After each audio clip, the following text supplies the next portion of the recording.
And a global greetings to everyone. Welcome to the Good for Business Show. I'm your host, Michelle J. Raymond. And this episode of the Good for Business Show is one that is an encore round two, bringing back Danielle Guzman because the last conversation we had was so amazing. So thanks so much for joining again, Danielle. You're most welcome. Thank you for having me. It's hard to not be like dancing as we get started after that intro. I love it. I know, and I'm pumped because we're going to be talking about employee advocacy in a practical way today. And, straight up, I was trying to invite people to come to this event and my head was confused because I was like, who do I invite? Is it the sales team? Is it the marketing? Is it somebody else within the business? So if you're listening into this live, I'd love to hear, who do you think that employee advocacy belongs to? And we're going to go over some of this today. Danielle, for those people who have not come across you, can you fill us in? Who are you? What do you do? And how do you help people? Absolutely.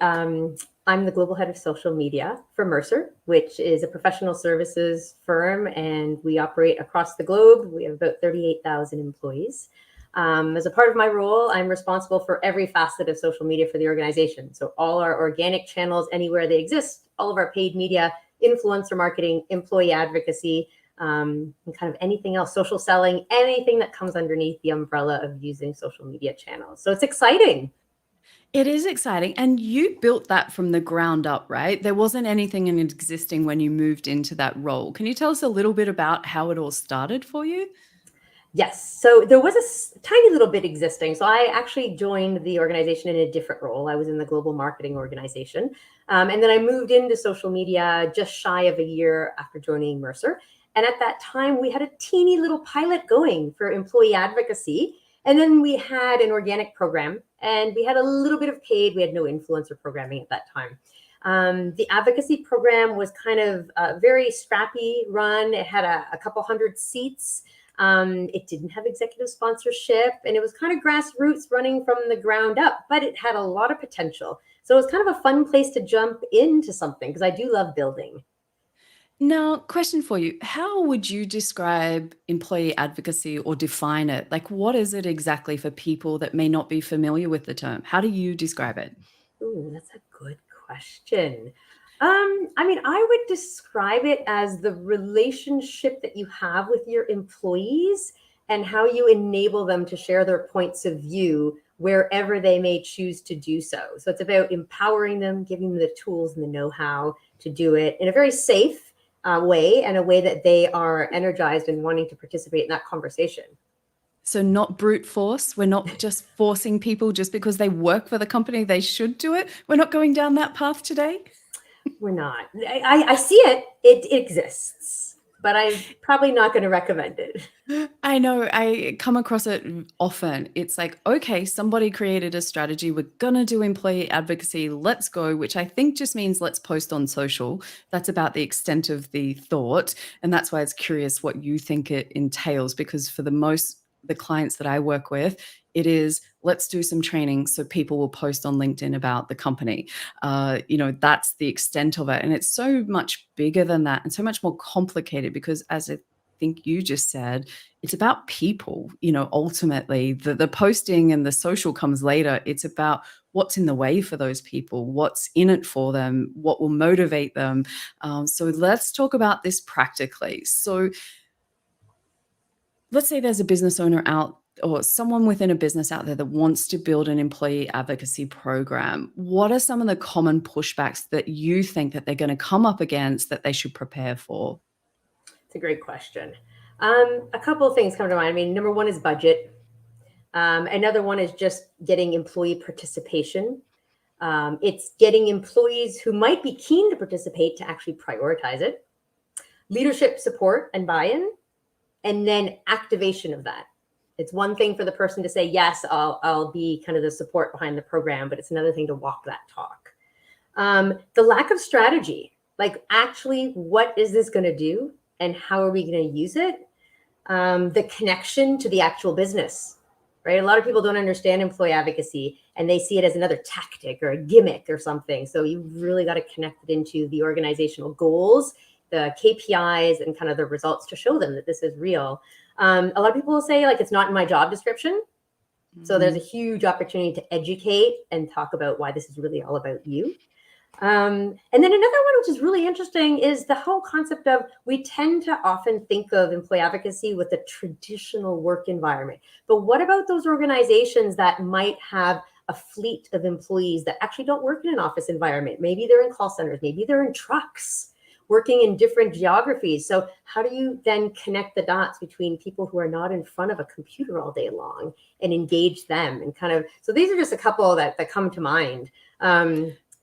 I'm sure there's more in the audience, and it would be great to have them join in and kind of add into the comments what some of the pushbacks they're seeing too.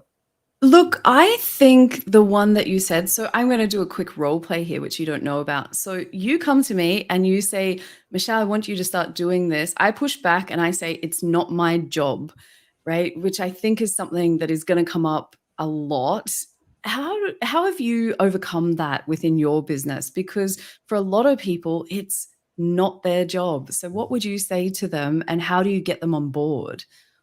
It's a great question. So it depends where the advocacy program sits, right? So if it sits in the sales organization, so you're client facing and you have a revenue target and you need a pipeline, I agree it's not your job. But then we can talk about, how is your current way of working? Is it working well for you, or is you seeing diminishing returns? How are you using digital and the other channels that are coming into play right now, where your customers are? And then, of course, go to that meeting equipped to help them understand, where are their target audiences going for information? Where are they looking to make decisions? Because most of the time in the B2B space, by the time you get to that meeting with the sales professional, you've already done some research and you have your contenders ready. So you're kind of looking for this person to either convince you that they made the right decision, or to maybe tip the scale. But most of the time, the process is already kind of, the train's left the building. So try and put yourself in their shoes and help them understand the opportunity cost of doing this. And the same thing in marketing, right? As a marketing leader, you want to be out on the platform, maybe to build your professional careers and become known for things so that you can continue your career. So again, look at what is it that would help them? What would interest them? And then connect those dots. And that's a really good way to pivot away from not my job to what's in it for me. Look, and I've worked in sales for 20 years. I started social selling on LinkedIn 8 years ago before I even realized what it was. If you are someone that's listening in that's in sales, it is the greatest tool to make sales so easy that I fell in love with it. That's why I still do what I do today. I approach it because, number one, there's no gatekeepers. It is so easy with some simple LinkedIn etiquette to reach decision makers. We know they're on the platform. And so for me, I'm the person, I literally got a $2 million sale from a post that I did on LinkedIn. And, of course, I'm going to be addicted to things like that work. Now, there was lots more smaller sales. There was building relationships. I had a lineup, at trade shows when you go and someone's paid a lot of money for a stand and it's like sharks and fish and everyone's circling around trying to catch someone. I would have a lineup because they'd seen my content for so long and would come and ask me about it. So as a salesperson, I was like, this thing is the best. Bring it on. Count me in. I think the other pushback that I would add in there is often, if we do this, our staff will get noticed and they'll get poached. And I know we spoke about that last time, and you have a plan in that. But I think that's the other fear-based reason that people don't want to get their employees visible on the platform. So for anyone that missed it last time, what would you say to that? That actually comes up so often.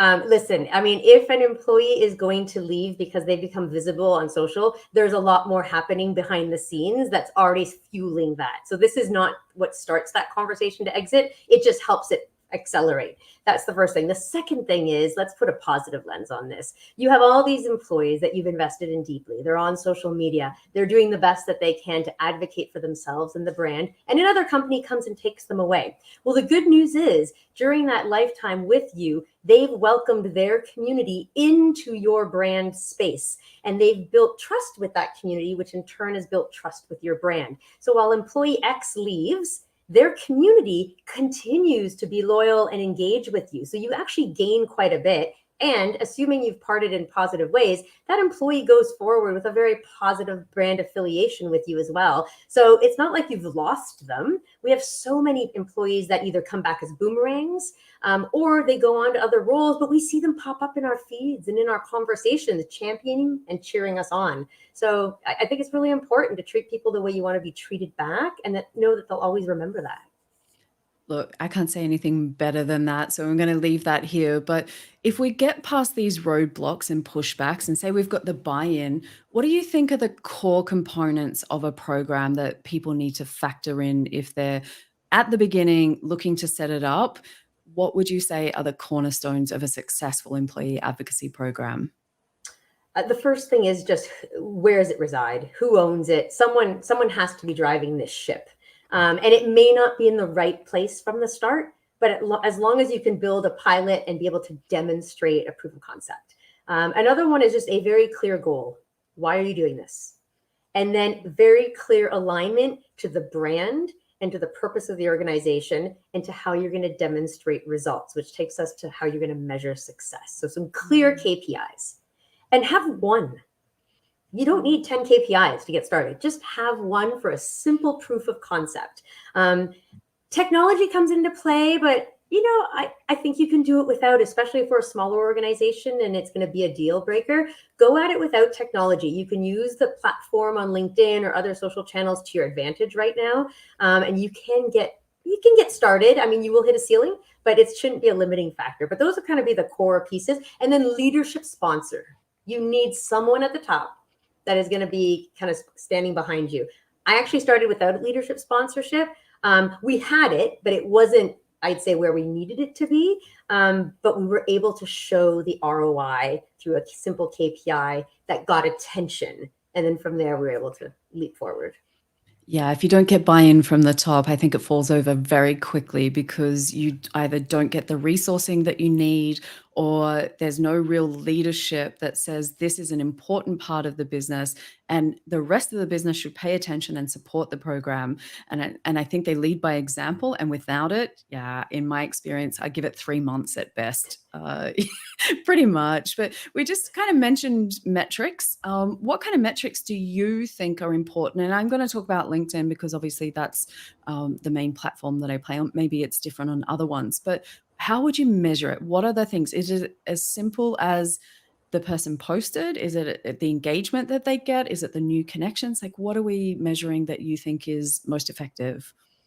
Yeah, it's a great question. I almost feel like you need to kind of bucket it, right? Based on what the purpose for the program is. If your program is sales, we'll have certain KPIs. If it's talent, you'll have different ones. If it's business. So for example, let's say you're launching employee advocacy around talent, which is a big pillar for employee advocacy. Then you might be looking at something as simple as the number of applications that the conversations your employees are driving around new opportunities that are being filled. And you might also look at the completion rate of hires. Very easy to track. You don't need tools and processes. You can use UTM coding, etc. And then your colleagues go out and post that you're hiring and you track it through. Very powerful. And when you start looking at the cost for recruitment to have your team go out and pay for ads on LinkedIn, you can really quickly start adding a dollar amount to all those applications and those hires and quickly start to show that generated value. If you're looking at it from a broader business perspective, start really simple. Honestly, if you're trying to get this off the ground and just prove a really quick ROI, look at the reach. When you think about any organization, the connections, meaning that your people have, will have at least a 5 to 10x multiplier on your company channel. So just go and take a look at the reach of your employees. You do need a little bit of help with some technology for that, but you can quickly see if my company has, 10,000 followers on its company page, and my community that's talking about my company has 500,000. Even without anything else, that already shows you a bigger footprint that you're getting in front of. And when you think about the time, the effort that you put into putting your content on the channels, one of the things you do need is visibility. So these people are giving you visibility. Another one is click-through. LinkedIn recently released a stat that employees that are sharing company content have at minimum a 2x click-through rate compared to brands. So just looking at that and measure the clicks that you're getting from your employees versus the clicks that you're getting from your brand.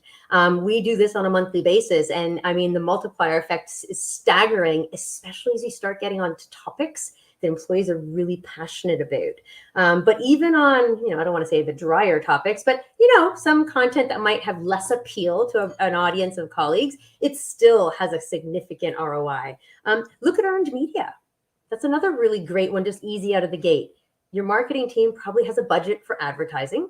Your employees are going to generate a lot more of that at a scale that your brand probably isn't investing in, especially for smaller organizations. But as you get bigger, that earned media it gets into the millions and millions. So there's a couple of them just to kind of get started. And then it evolves, right? So you get started, but as your program starts getting bigger, more mature, you start adding more layers of complexity in terms of what you measure and how.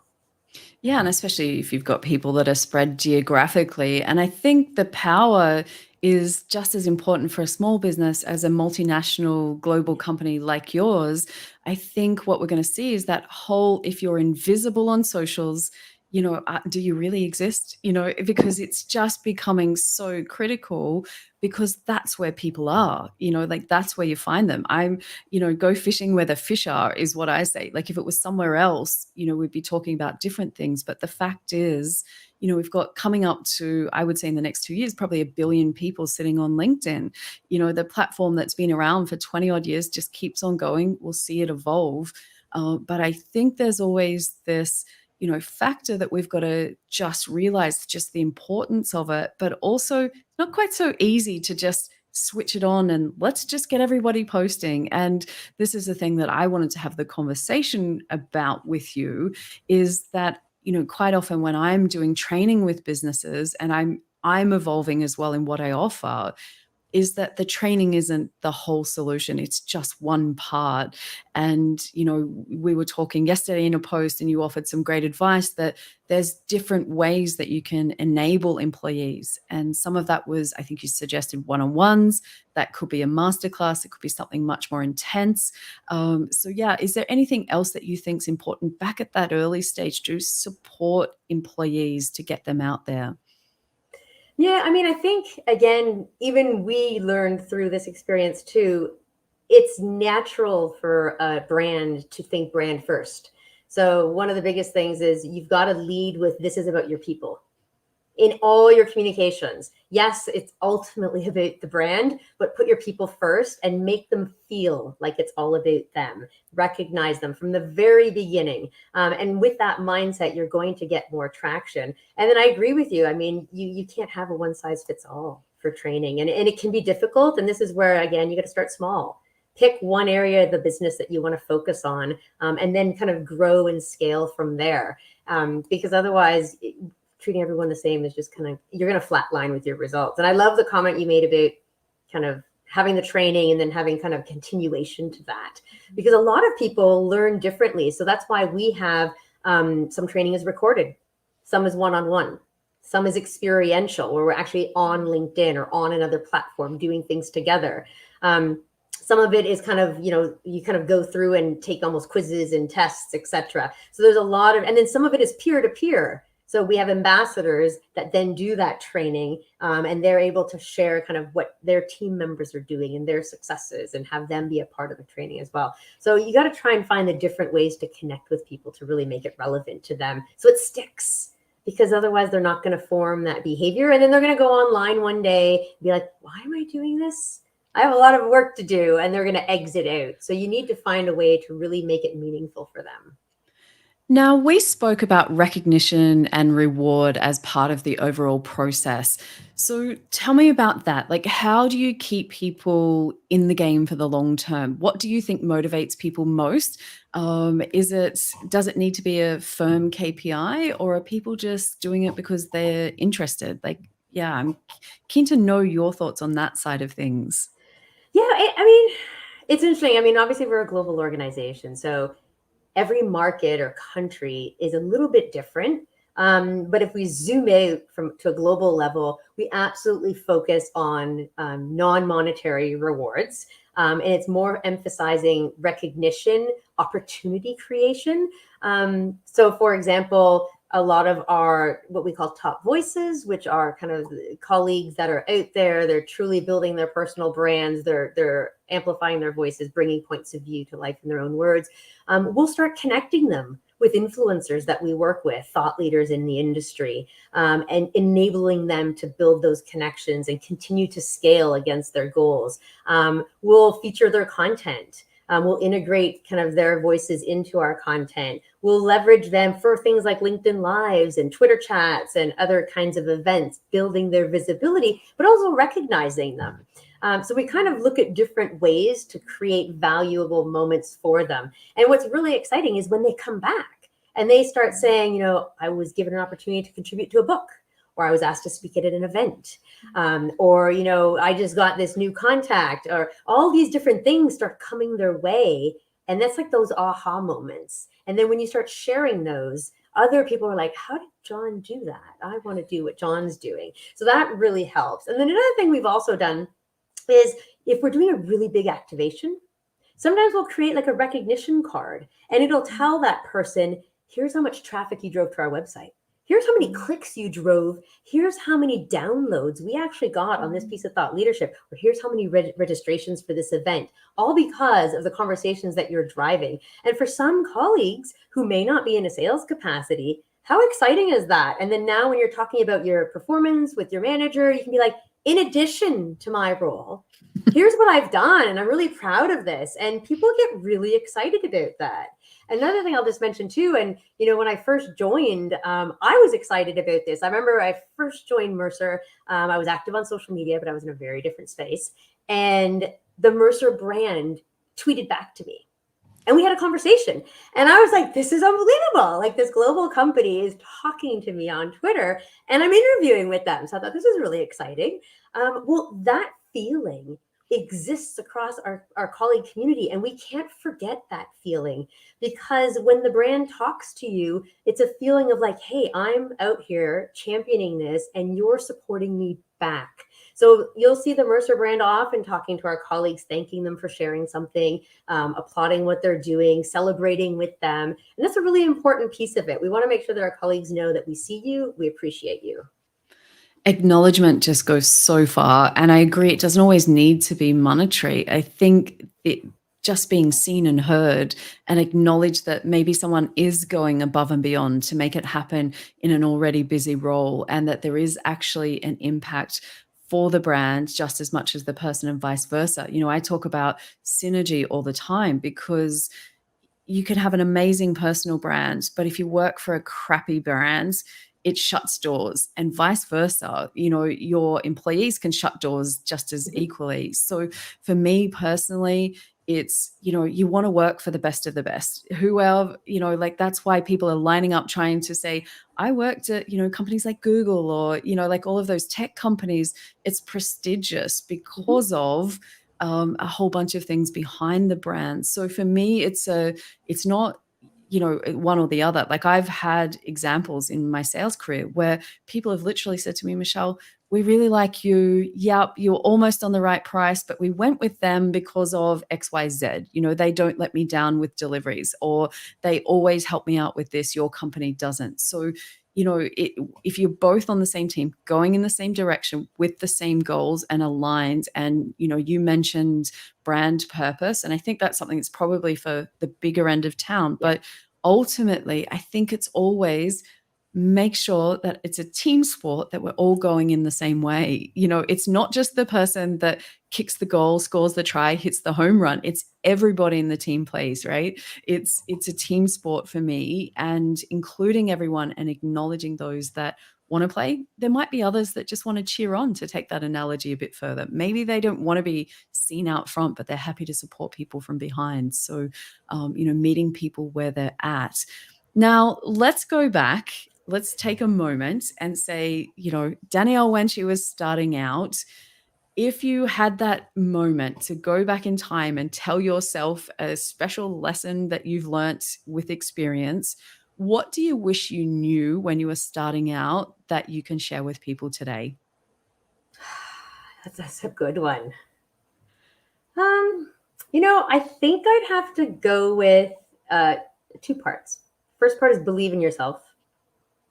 because this is the type of function and kind of strategy and role that you are always interacting with people. And it doesn't matter what you say, people will feel your energy. They're going to feel your passion. They're going to connect with what you know and how you do it and why you do it. So you've got to believe in yourself. The second part was walk the talk. This one's a big one for me. I'm constantly hiring colleagues on social media, and it's really important that if you're a social media strategist, that you actually use social media. Now, this becomes incredibly important in the employee advocacy space, and it can be limiting to what you are able to do with the program. Because if you're working with sales, you're working with talent, you're working with executives, whichever area you're actually working with, you're training them. Now, you could know everything there is about LinkedIn, how it works, the aspects of your profile, etc. But if they go to your LinkedIn profile and it's sort of empty, you've never posted, you're barely having a conversation, yet here you are teaching them all the right things on how to do it, it's not quite the same. That little secret sauce is missing. So there's really something to be said about walking that talk so that they actually want to come to you and be like, oh my gosh, how do I do this? And that's something I wish I would have known when I first started, because I was more focused on like, well, this is how it needs to be done, and very thoughtful and methodical, and thought no one's going to want to kind of really experience it. And then we suddenly realized the more you become really engaged and then engage with them, go on the journey with them, it really becomes transformational. And that's also why you'll see from our colleague community, there's so many of our colleagues that actually talk to one another online. It's, you know, it's almost like water cooler moments across the globe of our own colleagues connecting and chatting, because we're there. It's no different than an intranet, but it's external and the whole world can see it. But that's wonderful, right? It only gets to show a little bit more about what it's like to work here. So that would kind of be my big takeaway. I think is really something to think about. And if anyone is joining us and is in employee advocacy, you obviously know what you're doing. So just start believing in yourself and start doing it yourself as you train others.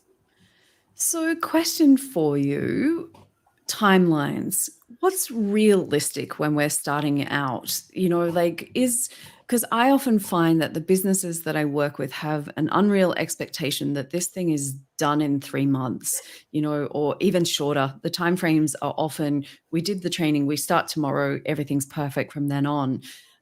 How long realistically does it take to become part of the business over time? Like, can you put a timeline on it? I know it's a bit, how long is a piece of string, but in reality, I just see people give up far too soon when they're building things like this, like brand awareness and brand take time. What would you put a number on it?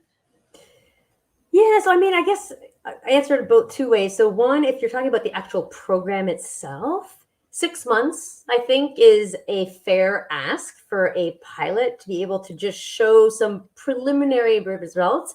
And more often than not, unless depending on how big your social infrastructure is, but let's assume it's just getting started or it's moderate, you should be able to at least match, if not exceed, where you're currently performing with your advocates, just because of the scale of what they do. And that's going to be able to demonstrate really quickly either that, look, we're trending to surpass, and it's only been 6 months. So you're going to be able to get more buy-in, investment, et cetera.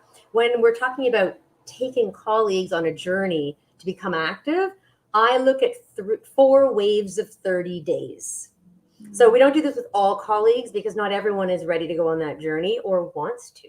But those that want to go on that journey, we do it in 30-day increments. And then there's almost like homework in between each. And then as you do that, the next 30 days, and then we give them like a scorecard. So right now, day 0, capture a couple aspects of your performance, how you work.